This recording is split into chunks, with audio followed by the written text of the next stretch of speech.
હારું શેડ્યુલિંગ ખબર છે પણ શેડ્યુલિંગ એલ્ગોરિધમ શું છે નથી ખબર. તો આપણે સમજીએ. આ છે એપિસોડ નંબર 12 ઓએસ સિરીઝનો. વિધાઉટ વેસ્ટિંગ ટાઈમ સ્ટાર્ટ કરી અને ઓછા સમયમાં હું તમને આ ટોપિક ક્લિયર કરી દઉં. સો શેડ્યુલિંગ એલ્ગોરિધમ શું છે એ પહેલાં સમજો કે કોઈ એલ્ગોરિધમ હોય એને શેડ્યુલ કરવાનો છે. ખબર પડી ગઈ? તો એટલું સમજો કે કોઈ પ્રોસેસ છે એને આપણે શેડ્યુલ કરવાની, ક્યારે એ પ્રોસેસ થવી જોઈએ, ક્યારે પૂરી થવી જોઈએ, કેટલો ટાઈમ કામ કરવી જોઈએ. ઇન શોર્ટ ખબર પડી ગઈ શું કહેવાય. હવે આ વસ્તુ હું તમને ડીપમાં સમજાવું. So what is scheduling algorithm એટલે કે જ્યારે રેડી ક્યુમાં એક સાથે ઘણી બધી પ્રોસેસ સીપીયુ માટે લાઇનમાં હોય. હવે આ રેડી સ્ટેટ શું છે અથવા તો રેડી ક્યુ શું છે નથી સમજાતું.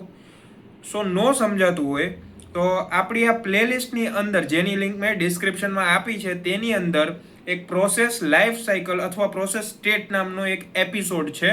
2-3 એપિસોડ મૂકીને જ છે પાછળ. સો એ એકવાર જોઈ લ્યો. એ તમને આવડી ગયું ને તો આ ટોપિક રમતા રમતા આવડી જશે. તો એકવાર જોઈ લેજો. જેને આવડે છે નો પ્રોબ્લેમ.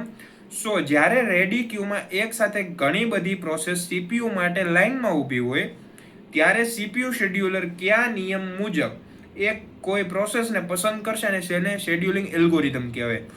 નો સમજાણું તમારી પાસે જો પાછળનો વિડીયો જોવાનો ટાઈમ નથી તો અત્યારે હું તમને સમજાવી દઉં છું. સમજજો ને ધ્યાનથી ક્યાંય સ્કીપ ન કરતા. સો કહેવાનું એમ છે અહીંયા કે અહીંયા 200 પ્રોસેસ છે. સમજો 200 પ્રોસેસ છે. પ્રોસેસ અને ક્યાં છે તો રેડી ક્યુમાં. રેડી ક્યુ. પણ એને કામ કરવા માટે આ જે પ્રોસેસ છે 200 એને કામ કરવા માટે સીપીયુની જરૂર પડશે. શેની? તો સીપીયુ. સો આને આપણે મોટું કરી થોડુંક એટલે આમ સારું લાગે. સીપીયુ. સીપીયુની જરૂર પડશે. હવે જરૂરી થોડું છે કે બધી પ્રોસેસ છે જે 200 એ 200 એક ફિક્સ ટાઈમમાં કામ પતાવે. જેમ કે એ બધી પ્રોસેસ 2-2 મિનિટમાં પતી જાય. અથવા કોઈ એક એવી પ્રોસેસ હોય કલાક લાગે બાકી બધી પ્રોસેસ 5-5 મિનિટમાં પતી જતી હોય. અથવા કોઈ પ્રોસેસ એવી હોય કે 1 સેકન્ડની પણ હોય, 1 મિનિટની હોય, 1 કલાકની હોય, 4 કલાકની હોય. તો એ કઈ રીતે આપણે નક્કી કરવું ફટાફટ કામ પતી જાય. સો અહીંયા સમજો કે હું એક્ઝામ્પલ તમને આપું છું. ધ્યાન દેજો કે પહેલી પ્રોસેસ છે એ 8 સેકન્ડ લે છે. કેટલા? 8 સેકન્ડ. બીજી પ્રોસેસ છે એ 3 મિનિટ લે છે. ત્રીજી પ્રોસેસ છે એ 7 મિનિટ લેશે. ચોથી પ્રોસેસ છે એ 1.5 મિનિટ લે. ત્યારબાદ પાંચમી પ્રોસેસ છે એ 1 મિનિટ લે. ઓકે. સો આટલો ટાઈમ એ પ્રોસેસ પૂરી થવામાં લે. સીપીયુને આટલો ટાઈમ જ એ વાપરશે. સો હવે જોઈએ આપણે કે શેડ્યુલિંગ એલ્ગોરિધમ છે એમાં ઘણા ટાઈપ આવશે. જેમ કે ફર્સ્ટ કમ ફર્સ્ટ સર્વ, શોર્ટ જોબ ફર્સ્ટ, અથવા તો પ્રાયોરિટી શેડ્યુલિંગ, અથવા રાઉન્ડ રોબિન. તો એ બધા ટોપિક આપણે આગળ ડીપમાં સમજવાના જ છીએ. પણ અત્યારે એટલું સમજો કે શેડ્યુલિંગ એલ્ગોરિધમ એટલે કે આ બધી જે પ્રોસેસ રેડી ક્યુમાં છે ત્યાંથી એને સીપીયુમાં મોકલવાની છે કામ કરવા. અને કઈ રીતે મોકલવાની છે ને એના અલ્ગોરિધમ હોય. એને જ શેડ્યુલિંગ એલ્ગોરિધમ કહેવાય કે આને કઈ રીતે મોકલવાની. હવે હું તમને ઇન શોર્ટમાં સમજાવું. સમજો કે FCFS છે. હમણાં હું તમને હજી સમજાવી આગળ પણ સમજો. FCFS છે તો એ શું છે? ફર્સ્ટ કમ ફર્સ્ટ સર્વ. તો અહીંયા શું છે? FCFS. ફર્સ્ટ કમ ફર્સ્ટ સર્વ. જે પહેલા આવે એને પહેલા કામ કરવા દો. તો એ પ્રમાણે આપણે જોવા જઈએ તો પહેલા આમાં કોણ એવું કહેવાય? જેની સૌથી ઓછી મિનિટ હોય. એટલે કે આ પહેલા નંબર વાળો 8 સેકન્ડ. ત્યાર પછી કોણ આવે? તો એના પછી આપણે જોઈએ તો 8 સેકન્ડથી વધારે અને ઓછું કોણ છે? તો આ 5 નંબર. તો આ 1 મિનિટ વાળો. ત્યારબાદ તો આ 1 મિનિટ વાળા પછી તો આ 1.5 મિનિટ. આ 1.5 મિનિટ પછી 3 મિનિટ અને 3 મિનિટ પછી 7 મિનિટ. તો આવી રીતે વારો આવશે. આ ફર્સ્ટ કમ ફર્સ્ટ સર્વ થઈ ગયું. બરાબર. હવે આપણે આ લાઈનો થોડીક ભૂસી નાખીએ, ખરાબ લાગે છે. હાલો. તો ફર્સ્ટ કમ ફર્સ્ટ સર્વ સમજાઈ ગયું. શોર્ટ જોબ ફર્સ્ટ કે જે ઓછામાં ઓછો ટાઈમ લે એને પહેલા કામ કરવા દો. એટલે એ પણ આ જ થઈ ગયું. અત્યારે સેમ પ્રાયોરિટી શેડ્યુલિંગ કે ભાઈ પ્રાયોરિટી એટલે સૌથી વધારે મિનિટને પહેલા આપો. તો ઊંધું થતા આ વસ્તુનું. પહેલા 7 મિનિટ આવી જાત, પછી 3 મિનિટ, પછી 1.5 મિનિટ, પછી 1 મિનિટ ને પછી 8 સેકન્ડ. સો આવું થાત. બીજું કાંઈ નથી આમાં. આને કહેવાય શેડ્યુલિંગ એલ્ગોરિધમ. પણ હજી હું થોડુંક તમને ડીપમાં સમજાવું છું. ઓકે. સો હવે નીચે જોઈએ કે વાય ડુ વી નીડ ધેમ, કે આપણે શા માટે એની જરૂર પડે. સો મેક્સિમાઇઝ સીપીયુ યુટિલાઇઝેશન, એટલે કે સીપીયુ એક ક્ષણ માટે પણ નવરું ન રહેવું જોઈએ. સીપીયુ આમેય નવરું ન હોય, પણ ઘણી બધી પ્રોસેસ હોય અને એ પ્રોસેસમાં કેવું થાય કે ભાઈ એક મોટી પ્રોસેસ છે, એક નાની પ્રોસેસ છે, તો બેમાંથી કઈ પ્રોસેસ કામ કરશે નક્કી કરવા માટે થોડીક વાર ઝઘડો કરે, ત્યાં સુધી સીપીયુ નવરું બેહે કે ભાઈ કામ થઈ જતું તોય નવરું બેહવું પડે. તો એ નવરું ન બેહે, કામ એક ધારું હાયલા કરે અને પ્રોસેસ બધી પતી જાય, એના માટે શેડ્યુલિંગ એલ્ગોરિધમ કામનું છે. ઓકે. ત્યારબાદ થ્રુપુટ, એટલે કે ઓછા સમયમાં મેક્સિમમ પ્રોસેસ પૂરી થાય તે જોવાનું. મેં શું કીધું, હમણાં બે જણા ઝઘડતા હોય, સીપીયુ નવરું બેઠું હોય તો ટાઈમ એનોય બગડે, પ્રોસેસય પૂરી નથી થતી. તો એને કીધું ઓછા સમયમાં મેક્સિમમ પ્રોસેસ પૂરી થાય. આ બે ઝઘડે નહીં અને એમ કહી દે કે ભાઈ તું પહેલા કામ કરીએ પછી હવે હું મારો વારો, હું કામ કરી આવું, તો બેનું કામ થઈ ગયું, ટાઈમ ફટાફટ નીકળી ગયો અને ઓછા ટાઈમમાં વધારે કામ થઈ ગયું એવું કહેવાય. ઓકે. ત્યારબાદ મિનિમમ વેઇટિંગ ટાઈમ, એટલે કે પ્રોસેસ લાઇનમાં બહુ લાંબી રાહ ન જોવી પડે કે ભાઈ એક પ્રોસેસ છે, આ 5 મિનિટની છે, આ 3 મિનિટની છે, તો આ શું કે 5 મિનિટ વાળી કે તું ભાઈ જાતો હાલ ભાઈ.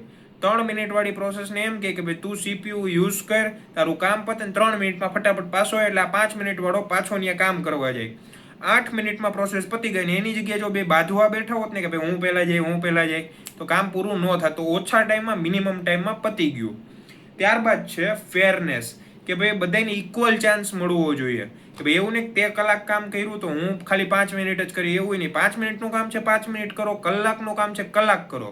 પણ એના અમુક રૂલ હોય કે ભાઈ ભલે કલાકનું કામ હોય ને તો 5-5 મિનિટ મળશે સીપીયુ વારા ફરતી વારો, એ રીતે વાપરો એટલે બધાનું કામ થઈ જાય ને કોઈ પાછળ ન રહી શકે.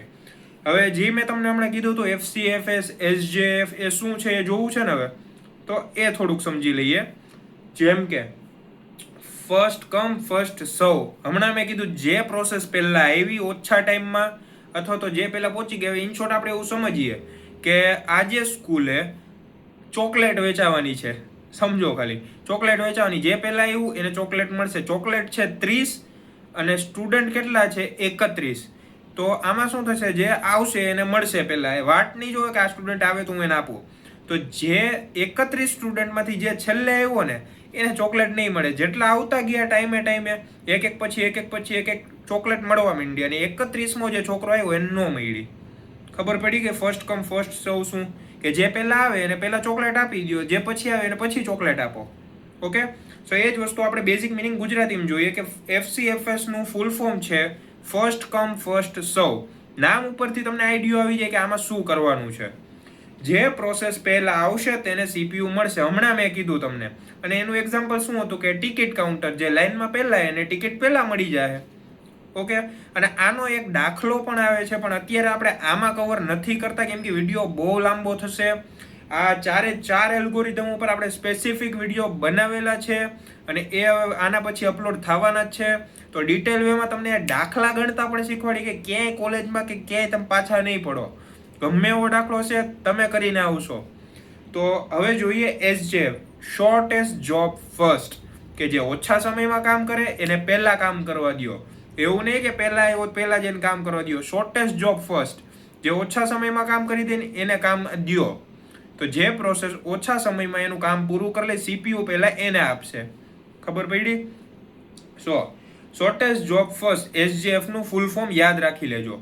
જે પ્રોસેસનું કામ સૌથી નાનું હોય એ પહેલા પૂરું થશે, એ મેં હમણાં તમને કીધું.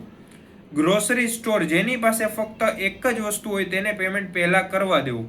સમજો કે તમે મોલમાં ગયા, તમારી પાસે એક બિસ્કિટ છે ને તમારી પાછળવાળા ભાઈ છે એને આખી ટ્રોલી ભરીને સામાન છે, તો તમે શું કરશો, તમારે એક બિસ્કિટ છે ફટાફટ બિલ બની જાય તો તમે ફટાફટ બિલ બનાવો, નીકળો અહીંથી, એટલે ઓલા વાહેવાળા બિલ કરતા થાય.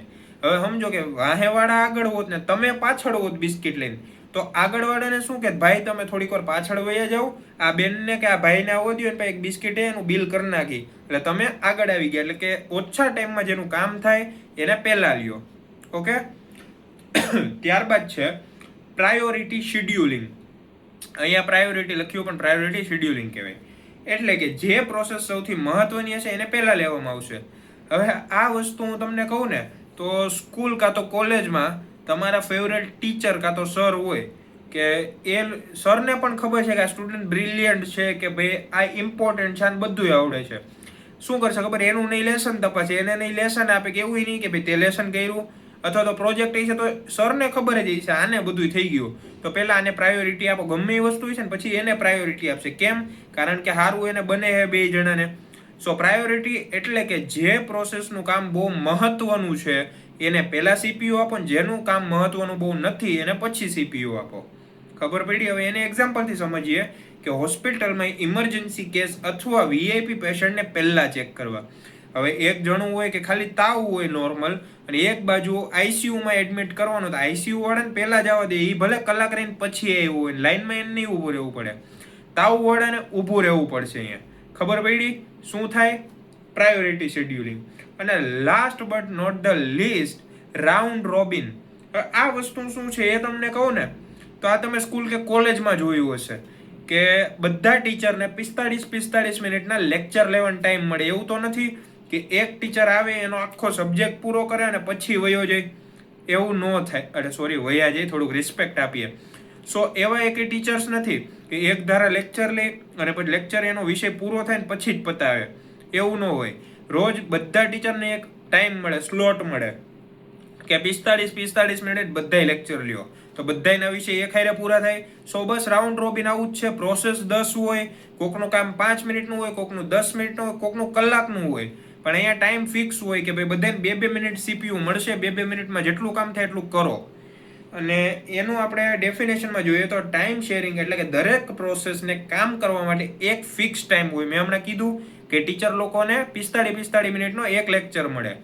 અને એક્ઝામ્પલમાં જોઈએ તો બેંક ટોકન, દરેકને 2 મિનિટ આપવી, કામ બાકી હોય તો ફરી લાઈનમાં જવાનું. બેંકમાં એવું જ થાય કે ભાઈ તમે હજી આમાં સિગ્નેચર નથી કરી, તમારા પાસે 2 મિનિટનો ટાઈમ છે, સિગ્નેચર કરો કાં તો પાછા લાઈનમાં જઈને ઊભા રહ્યો.